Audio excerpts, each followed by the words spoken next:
Everyone, हमारी भारत सरकार की जय हो। हमारी भारत सरकार ने मनरेगा जो गारंटी है, रोजगार गारंटी ग्रामीण के लिए, उसको समाप्त करके उस एक्ट को अब नया कानून लाई है। अब ये नया कानून पारित नहीं हुआ है। इस नए कानून का नाम है विकसित भारत गारंटी फॉर रोजगार एंड मिशन ग्रामीण बिल एक्ट। इसमें एक्ट में महात्मा गांधी का नाम हटा दिया जाएगा, है ही नहीं है इसके अंदर इसका नाम। इस स्कीम नए में पहले 100 दिन की गारंटी थी, रोजगार की गारंटी थी अथवा भत्ता देना पड़ता था, लेकिन अब इसमें 125 दिन के काम के बारे में बोला गया है, लेकिन गारंटी नहीं है और न ही किसी प्रकार के भत्ता देने के काम नहीं मिले तो न भत्ता देने की कोई भी गारंटी है। इसमें पंचायत का थोड़ा जो प्रभाव है कम रहेगा, उसमें पंचायत का प्रभाव मजबूती थी पंचायत के रोल में और उसमें जो फंड था पूरा का पूरा फंड केंद्र सरकार देती थी, भारत सरकार। लेकिन इसमें फंड जो है 60 और 40 का रेशियो, 60 केंद्र सरकार 40 राज्य सरकार।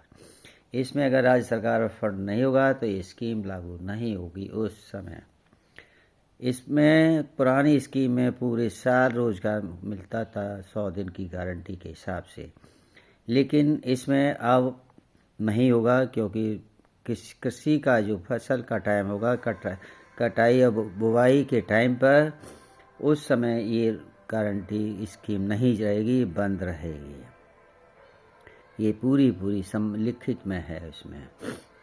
और ये रोजगार जो भारत विकसित गारंटी फॉर रोजगार और आजीविका जो मिशन है, ये मिशन पे आधारित है, लेकिन मनरेगा एक रोजगार अधिकार था ग्रामीण जनता का।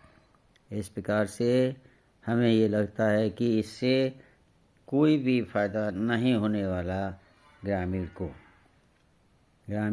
को फायदा जब ही होगा जब उसको गारंटी के रूप में रोजगार मिले, या रोजगार नहीं मिले तो उसके बदले उसको भत्ता रूप बेरोजगारी भत्ता अवश्य मिलना चाहिए था। और महात्मा गांधी का नाम, हमारे महात्मा गांधी जी बापू जी का नाम हटाने से कोई भी फायदा भारत सरकार को नहीं होगा।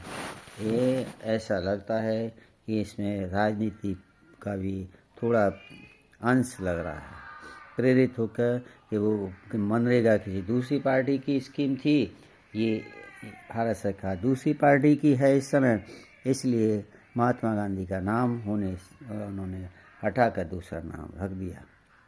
चलिए, जो जिस सरकार पे कानून का अधिकार होता है, कानून बनाने का उसको अधिकार है तो बनाएगी सरकार। अब देखना है कि ये नई स्कीम हमारे देश के ग्रामीणों को कितना फ़ायदा दे पाएगी। ये सब आप देखते रहिए और उस पर अपनी अपनी राय जरूर रखते रहिए आपस में। धन्यवाद। आपका दिन मंगलमय हो।